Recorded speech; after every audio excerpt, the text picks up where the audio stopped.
Welcome back to Unlocking the Paranormal. Hello, everyone. I am your host, Carrie. And if this is your first time joining me, I do appreciate you checking out the show. This is actually the third installment of the Spooky Summer series, where summer adventure meets the supernatural and every getaway becomes a ghost story. Now, some of these stories aren't necessarily just family vacations, but every single one of them will take place in a hotel or a haunted cabin, and it could also take place while camping or outdoors. Now, I scoured the internet and I looked for some of the creepiest stories that I could find. And let me tell you, these stories do not disappoint. So, last week we explored a few different locations, and each of the stories were equally terrifying. If you have not listened, I really encourage you to go check those out, as well as the first Spooky Summer Series episode, if you have not listened to that one as well. I actually talked about one of the more terrifying things you ever can encounter, I think, with the paranormal, and that is shadow figures. So, if you have not listened to those episodes, I definitely encourage you to go check them out. But today, the journey continues with even more unsettling stories from places people visit to relax, escape, and make memories. So, settle in to episode 3 of the Spooky Summer series. This first story actually comes from a user from Reddit. The username is Waldo Jeffers65, and this was posted about 6 years ago on our paranormal. The first story comes from a man whose wife once worked at a bed and breakfast in Ecuador, the very place where the two of them first met. The property had a long standing reputation for being haunted, though he says he never experienced anything strange himself during the many times that he stayed there. That said, guests and staff reported enough unsettling incidents over the years to keep the rumors alive. He stated that one time they were staying there with a large group. His sister and her friends were assigned a room toward the back of the property. The next morning, they asked his wife if the man staying in the room next to theirs was all right, because they had heard him crying and vomiting throughout the night. His wife explained that there was no one staying in any of the rooms near them. In fact, theirs was the only occupied room in that section, as the surrounding rooms were undergoing renovations. Could it have been someone snuck into the room and was staying the night there? Perhaps one of the people that was doing the reservations and they knew that it would be empty. Who's to say? But it still is just really, really odd. And once you start hearing some of these other stories I'm going to get into, you're going to quickly start to see that perhaps it really truly is something paranormal. The second story that he shared was that the back of the property featured a courtyard surrounded by guest rooms. Each of the doors and windows opened towards the center. Over the years, multiple guests asked staff about a woman they had seen wandering through the courtyard at night, stopping to peer into their windows. The unsettling part was that no employee knew who they were describing. So now we have a creepy woman peering into windows at night from the courtyard, and they're unable to locate this woman or find this woman. That's definitely unsettling, and I think it goes without saying that I am siding on the paranormal here, and I definitely think that there's something odd about seeing a random woman roaming around and have it be something that multiple guests are constantly asking about. And those were only a couple of the stories connected to this place. In the next episode, I'm going to be sharing an even stranger account from the same property, one that left far fewer questions about whether something unusual was happening there. Let's get into the main story of the evening, the haunted cabin. Now, this was actually posted on Our Ghosts by manifest_decimation, and they titled it Haunted Cabin. And this is how the story goes. My fiance and I stayed in a cabin near the Smoky Mountains this past Saturday night for a quick getaway. I think it may have been haunted. Would love to hear what you all think. Here's what happened. We got to the cabin around 7 p.m. Saturday. She got an off feeling when we pulled up and wanted to check out the place before we brought her stuff in, though I didn't know this was the reason at the time. Neither of us mentioned it to the other at the time, but we both felt something was a little off. It wasn't totally comfortable to be in that space. It felt at times like we were being watched. We both chalked it up to being in a remote area in a cabin with so many windows without blinds or curtains. We were also sleeping in a loft that was pretty visible through the three sets of windows. We chilled in the hot tub that night after dinner. Both of us kept stealing glances inside for some reason, but still hadn't mentioned anything to one another. I kept worrying about who or what might be in the dark just beyond my field of vision in the woods. Again, kept chalking it up to having read too much Stephen King. I found out later that she swept through the cabin while I was covering the hot tub back up because she had an uneasy feeling like someone was in the cabin. Later, when we went to bed, she was more anxious than I have ever seen her. She is intuitive as hell, so I was getting spooked too. She didn't want to freak me out with the ghost stuff, so she only mentioned out loud something about worrying about someone breaking in. I started dozing in and out eventually, and all of a sudden, she was sitting up, shining her phone's flashlight towards the wall and couch opposite the bed. At the time, she said she had spooked herself looking at the stacked pillows. She told me later she thought she saw something over there watching us. We dozed back off. She wakes up drenched in sweat, but goes back to sleep. Around 3:30 a.m., we're woken by the loft's fire alarm. It beeps loudly, 3-4 times over the course of maybe 5 to 10 seconds at most, before abruptly stopping on its own. The kitchen smoke alarm doesn't go off. We hop up, get dressed, and start turning on the lights to see if we see smoke. No smoke at all.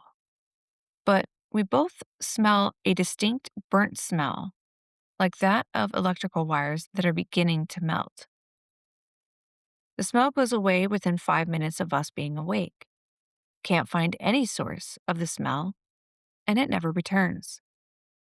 My original thought, when the alarm woke us up, was that someone was trying to lure us out of the house. I'd felt so uneasy and so watched since we got there. We turned on the outside lights and peeked out. No one that we can see.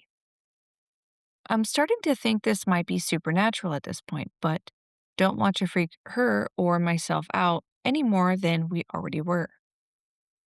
Nothing else happened, but we both felt watched and uneasy the rest of the night. We stayed awake, packed our stuff, and waited out the rest of the night downstairs. There were a few creaks and other noises, but I know cabins tend to creak a good bit since they're made of wood. I was sitting to where I could see the loft, and I couldn't shake the feeling of something being up there. We got the hell out of there as soon as there was enough daylight to see the surroundings while packing the car. We later looked back at the pictures of the loft and found the reflections of two figures in a couple of pictures. Now, unfortunately, the photos were no longer connected to this post, so I'm not able to share them on my social media, but I don't doubt that there probably was a couple of weird figures in the pictures.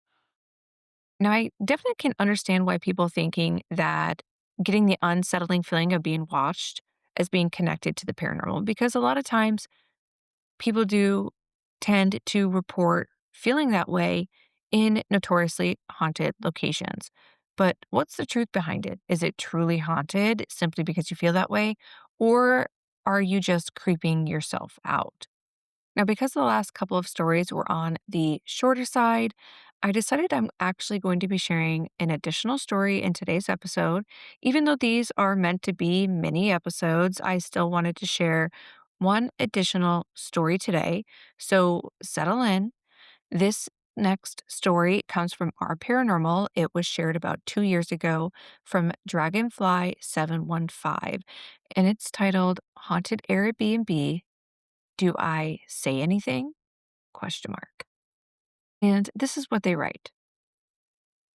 My daughter and I just came home from our trip to Virginia where we booked an Airbnb for 6 nights. We left after the third night. The host had the typical Southern hospitality personality, but something was off that first night. The door code used was a string of 7 numbers that she had memorized, but was nearly impossible for me to remember. I ended up locking ourselves out upon arrival and unloading, and had to walk over to the host home to request the code again. She welcomed us into our home and then begun asking questions.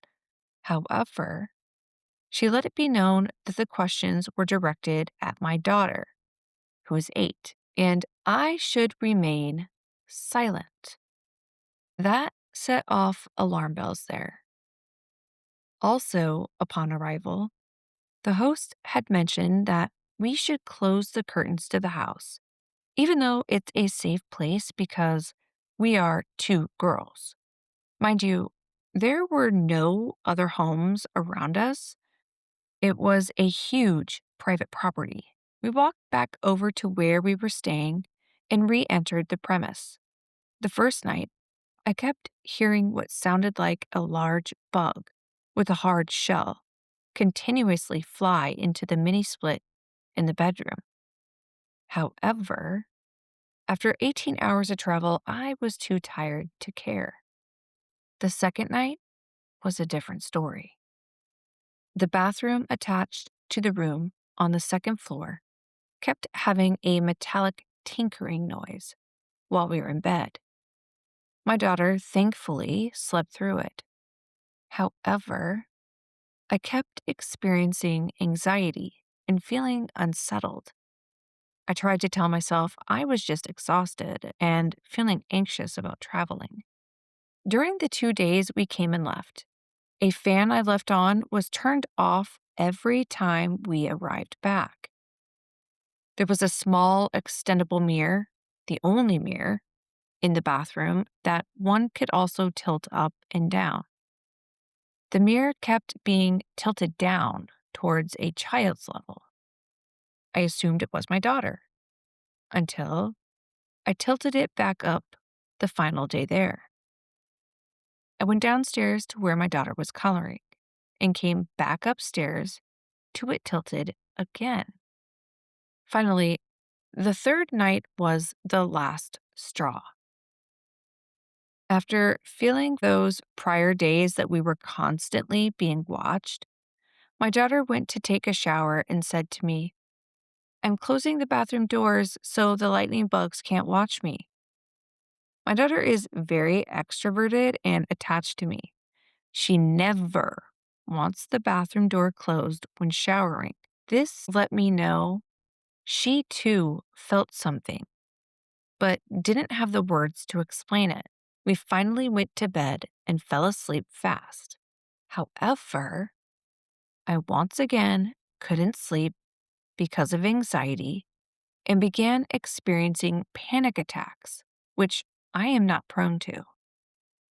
Then the noises began, only worse than the prior 2 nights. The metallic tinkering noise in the bathroom grew louder and faster. I tried to tell myself it was a mouse. However, I slept in cabins with mice, and they leave droppings, make squeaks, and you can hear them scurry. None of that happened. Then I heard what sounded like someone tinkering with the items left on the bathroom counter. It sounded like they dropped a glass. Next, I heard the closet door across from the bed open, but my suitcases were in the way, and I heard the door hit them. These noises went on for hours. Everything inside me told me to run, protect my daughter, and get out ASAP.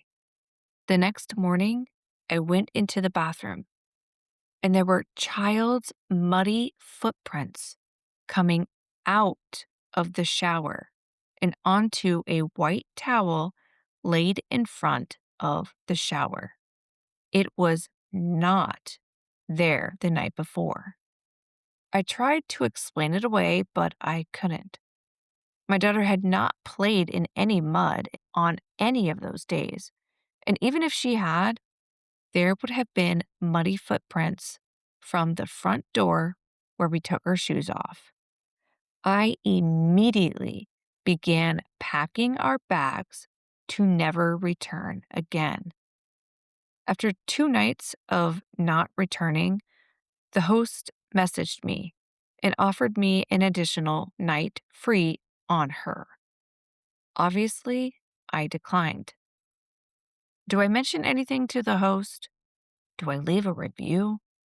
It took me several days to shake the feeling of this experience.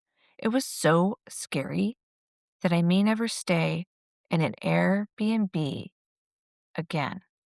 So, this story is very similar to the last story where you're really just kind of left questioning almost your sanity, right? Like, are you just making things up in your head by freaking yourself out and making you think that you're being watched? Or is there truly a presence in the room with you?